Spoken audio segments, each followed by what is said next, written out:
Бъркахме поръчка за 1000 сиропа. Направихме поръчката, сиропите пристигнаха, започнахме да ги продаваме, но какво се обърка? За който не знае, ние предлагаме сиропи, които се разреждат във вода, за да пиете свежи домашни лимонади. Това е нашият сироп кола, който предлагаме от вече над една година и един от нашите бестселъри. След дълго мислене и чудене решихме, че искаме да сменим етикета на газиро кола и направихме газиро кола, но с червен етикет. Абсолютно същия добър вкус, но с нова опаковка.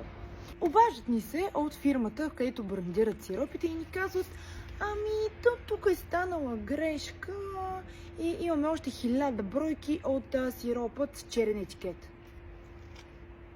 Какво? Бетно ни докараха още 1000 бройки от старият етикет.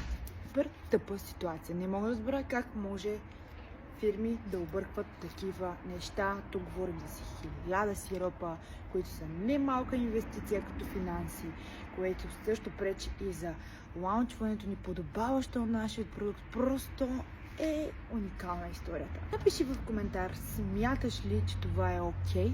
Въпреки това, ако все пак през това време, докато си гледал нашето видео, си решил, че искаш да си купиш от нашата газиро кола, може да я поръчаш през нашия сайт.